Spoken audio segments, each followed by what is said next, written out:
Good morning friends. Previous class में हमने section 4 देखा था। आज हम चैप्टर 3, ये मतलब सेक्शन 4 है, मतलब था, तो उसको हमने कल प्रीवियस क्लास में देखा था। अब आते हैं हम लोग, इसका इम्पोर्टेंट, एक बहुत ही इम्पोर्टेंट बिजनेस का एक टॉपिक है और चैप्टर है, जो है chapter number 3, the general exception.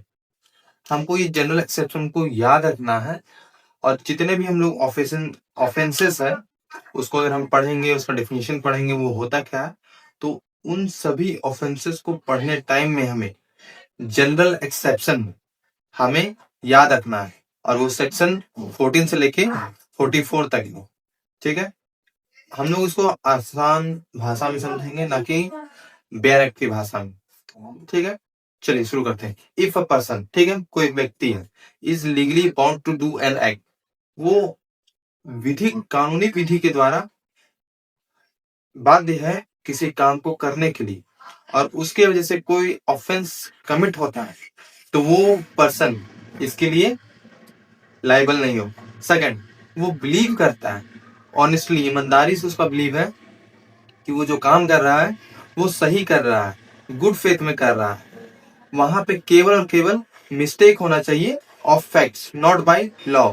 अगर वो कानून के विरुद्ध काम कर रहा है तो वहां कोई वो डिफेंस नहीं ले सकता है, ये डिफेंसेस है लेने का, तो वो यहाँ पे डिफेंस नहीं ले पाएगा इस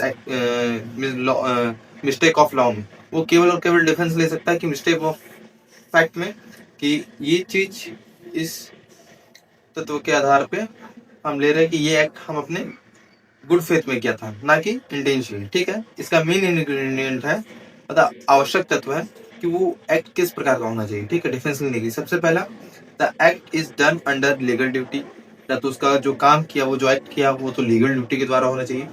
या the person acts under a mistake of fact, या तो वो व्यक्ति मिस्टेक ऑफ फैक्ट के द्वारा उस काम को किया हो। या third, the belief is held in good faith, या वो जो किया है, जो ऑफेंस किया है वो गुड फेथ में किया है। इसका एक सिंपल एग्जांपल है, मान लीजिए कि कोई व्यक्ति रोड से जा रहा है और उधर से कोई व्यक्ति आ रहा है चोर चोर चिल्लाकर, तो वो जो चोर है, ठीक है, वो आगे आगे दौड़ रहा है। मान लीजिए एक चोर है यहाँ पे, उसका जिसका चोरी पर्स किया है वो यहाँ पे खड़ा है। ठीक है, ये चोर है और ये व्यक्ति यहाँ पे है। ठीक है, ये इसको ऐसे क्रॉस कर जाता है और ये चिल्लाता है चोर चोर, और इसके पीछे 4 लोग भी चोर चोर करके चिल्लाते हैं। तो ये व्यक्ति इसको पकड़ देता है, जो ऑनर होता है, ठीक है, इसको पकड़ देता है। ये एक तरह से रिस्ट्रिक्ट कर रहा है और इस चोर को भागने में मदद कर रहा है। ये एक तरह से ऑफेंस कमिट हुआ। अगर हम बीएनएस के अकॉर्डिंग देखें तो ये ऐड कर रहा है टू थेफ्ट, ये मदद कर रहा है चोरी करने में, है ना।